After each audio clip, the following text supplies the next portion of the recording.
Good morning, every day. Good morning. Oh, what a glorious day this is. Glorious day in Santa Fe. We've actually had, well, at least some of us, because we never know quite where it's going to rain. Yes. But some of us have had a little bit of rain here and there, right? And any rain is good. Yes, it is. We just want more. I am delighted, as always, to be with all of you this morning and to welcome you to the Everyday Spiritual Family. And in case you forgot since last week or the last time you saw me, I'm Reverend Ann Ray, and I am blessed to be the senior minister here. And what that means in English is it's like a guidepost. It's like it's like that. And so today we're talking about one of my very favorite subjects, which is gratitude. Yay. And what I wrote in the newsletter, in case you didn't have an opportunity to see it or read it, is that what we focus on, we know that it attracts, just focusing on it attracts more of it to us. Right? Right. Well, 5 of us know that. Anyway, so we know that what we focus on, that we are in the process of attracting more of that to us. And since, in my opinion, why else would we focus on something unless it was something to be grateful for and something to be happy about? We must have all that we need of those things. Right? Right. 5 of us are lying. No, I didn't mean lying. I meant, making a misrepresentation. Because we tend to focus on, whether we mean to or not, the rest of us tend to focus on what appears to be lacking or missing, what appears to be insufficient. And if it's lacking or missing or insufficient, at least in terms of our experience, are we grateful for it? No. Because we're focused on it being lacking or missing. But is it really? No. Patty, what am I going to do without you? You'll be on. If they don't mute me. If we don't mute you. Denise, keep that in mind. So it's not really missing. And the mystery that Bea and Scott were singing about is exactly what's happening. Because just because it's not happening in our experience doesn't mean it's missing. It means that we aren't experiencing it. And if we're not experiencing it, what is, and this is a rhetorical question, Patty. This is a rhetorical question. What is the shortest distance between 2 points between what appears to be missing and actually having it in our experience? I want you all to know, who can't see Patty, that she just went like this.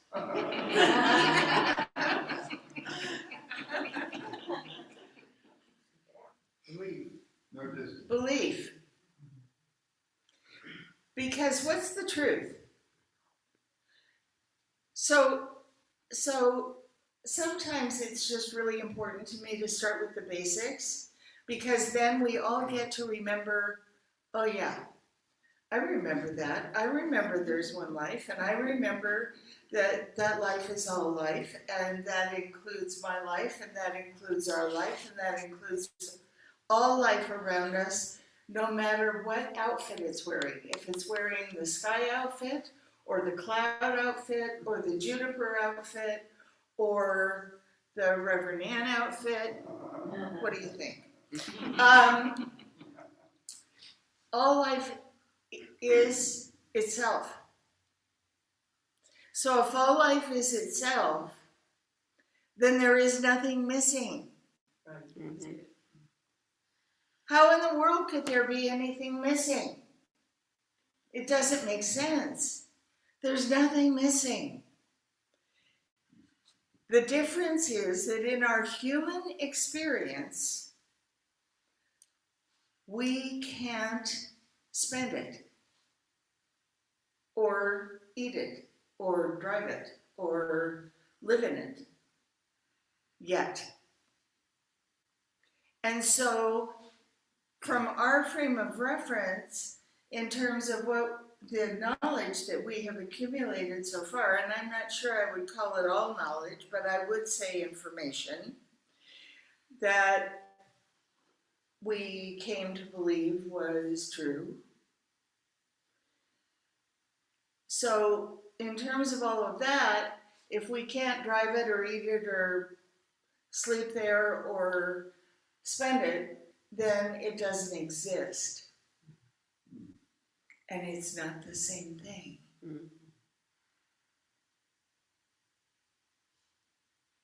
Tell me, how does our experience of that change when the circumstance changes?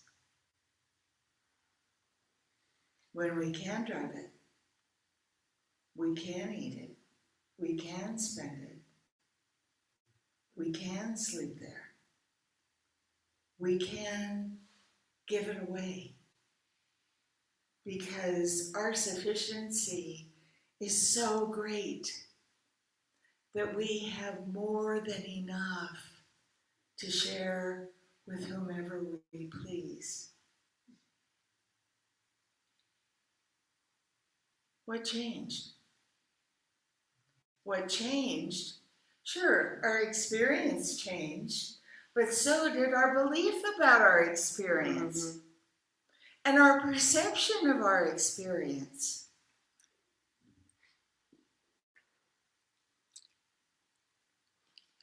One of the things that little kids learn early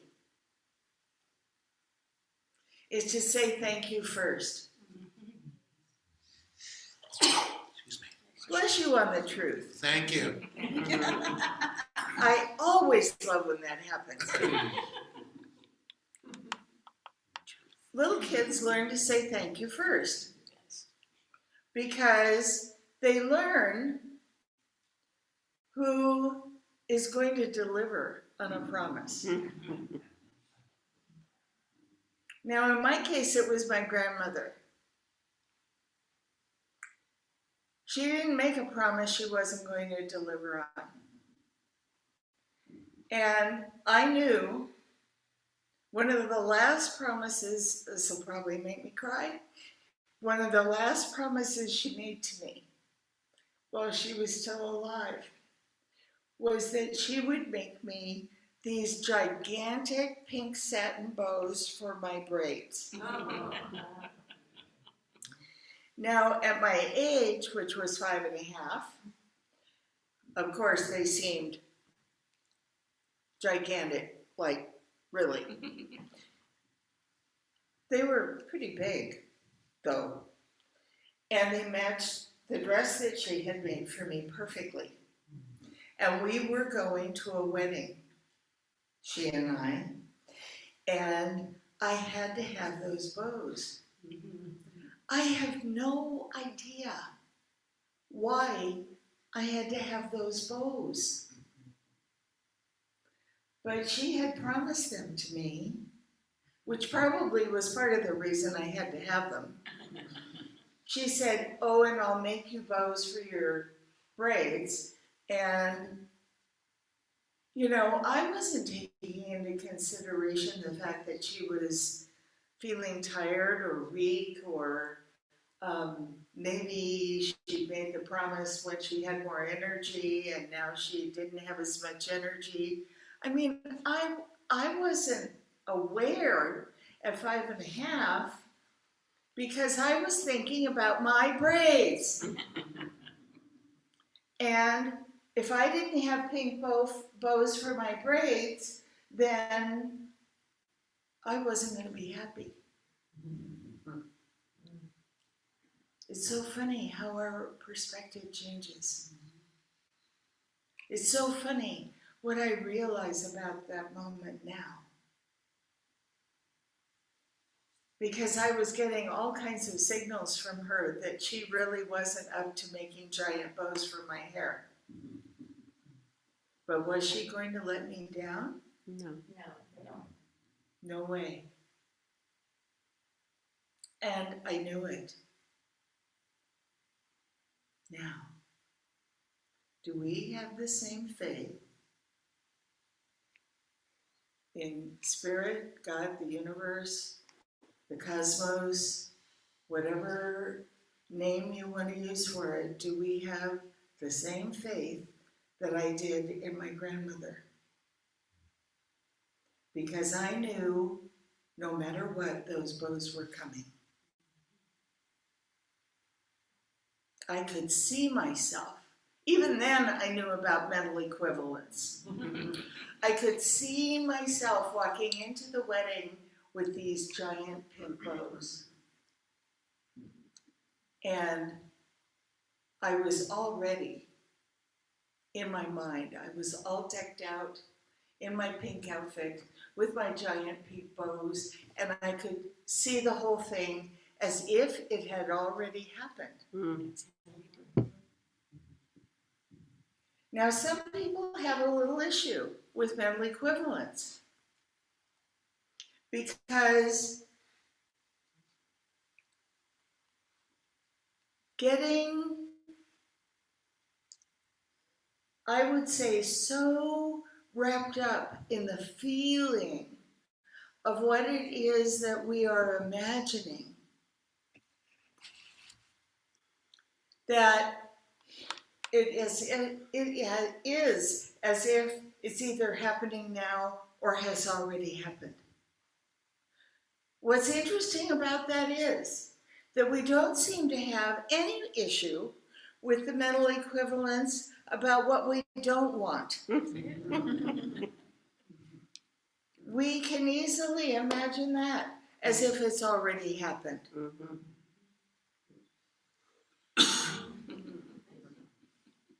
So there's something wrong with the mechanics because it's the same principle. Yeah.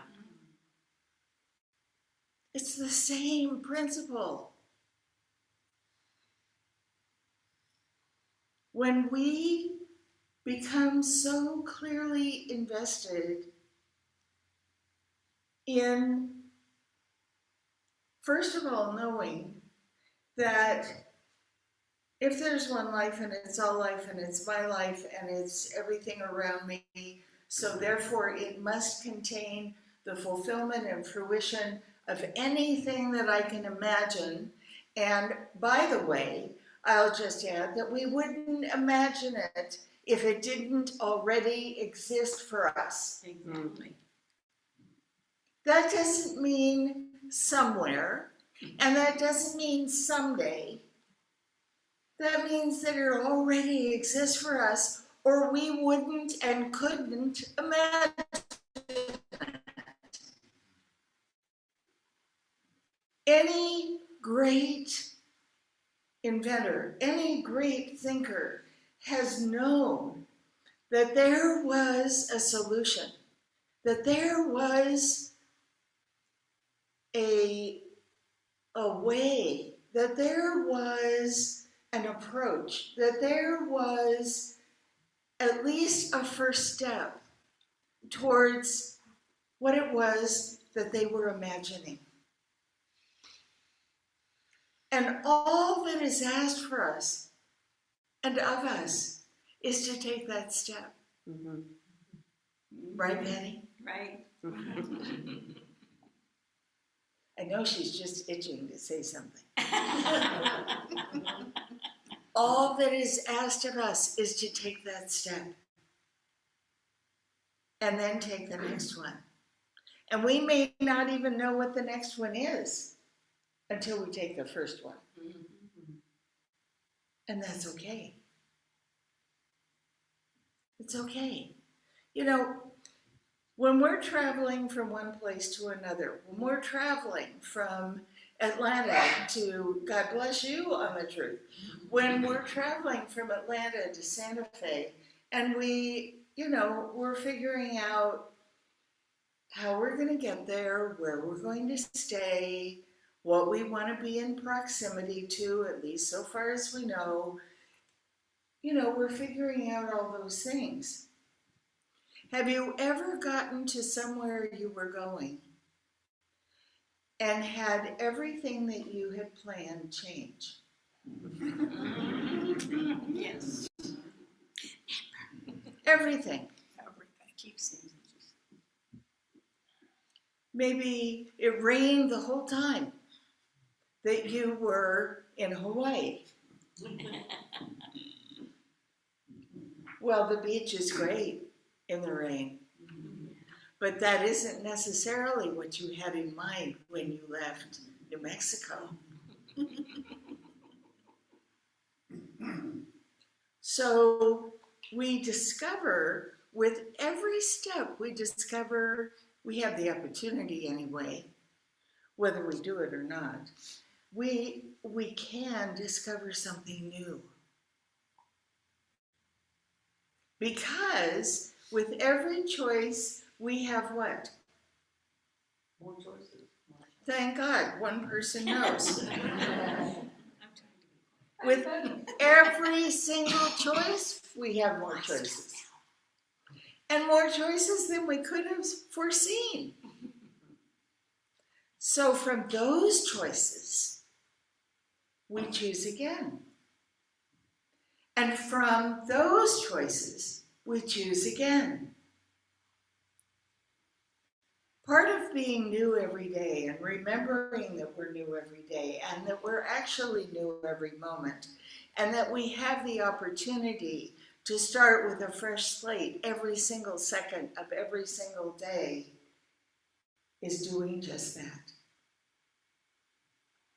Is looking with fresh eyes. What were those beautiful words you read, Deborah? Hearing with fresh ears. Looking with fresh eyes.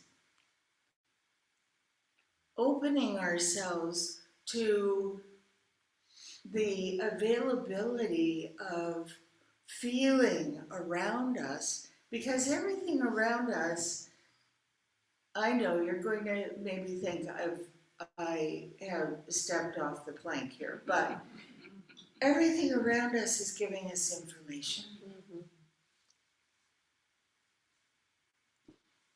Anybody that gardens, and I'm looking at a few gardeners in the room, anyone that gardens knows that everything around us gives us information. It tells us what it needs. It tells us where it does and doesn't want to be. Everything around us gives us information. Are we listening? Are we listening? Are we open? Are we truly, whatever it is that we are welcoming into our experience now, whatever it is that up until this conversation we may have thought is lacking, and now we realize that it's actually available to us, we and it just haven't been in the same place at the same time. different scenario. But part of ending up in the same place at the same time is being open to it.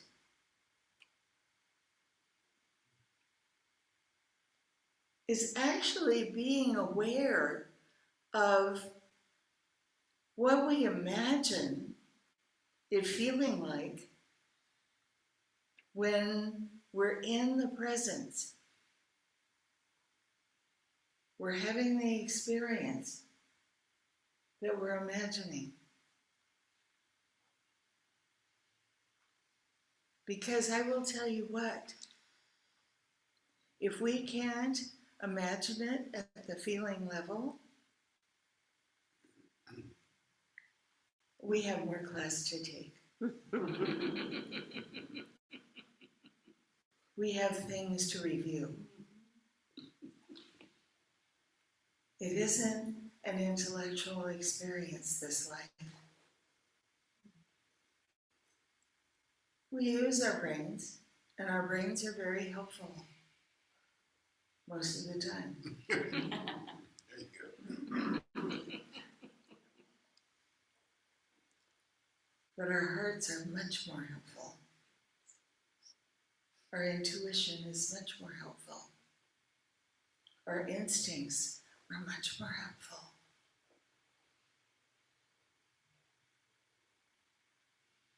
I know as Patty and Marissa embark on their journey to Colorado, and for those of you in the room who don't know, Patty has been a pillar, not just at the Everyday Center, and she still is a pillar of the Everyday Center, but of Science of Mind in Santa Fe, New Mexico, for years and years and decades and years. She was one of the few people I know who was raised in this philosophy. Oh my gosh. Yes. What a wonderful opportunity. Indeed. And not only was she raised in this philosophy, she had a daddy, and I love that she still calls him daddy. She had a daddy who would very gently remind her, Patty, the principle goes like this.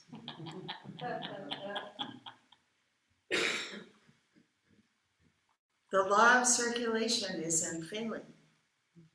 Everything that goes around comes around. That is not more than it is more than an old saying, it's a principle.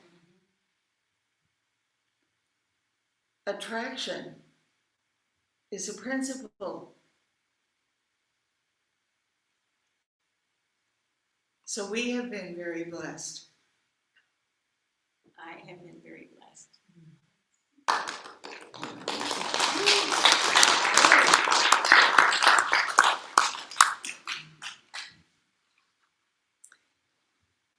So as Patty and Marissa embark on their journey, we have a job to do. In gratitude for all that she is, all that she has been, all that she has brought, all that she still brings, all that she will bring to Grand Junction and her family there as well. We have a job to do, and that is to get her there safely. Thank you. And in gratitude, it's easy to do that. Because there is no fear in gratitude. There's only acceptance and joy. Big. And so it is with acceptance and joy that we send you safely on your journey. And we make a promise to you. I make a promise for everybody here to you. I accept. That we'll continue to do our best to take one step at a time and make it count. As will I. And so it is. And so it is.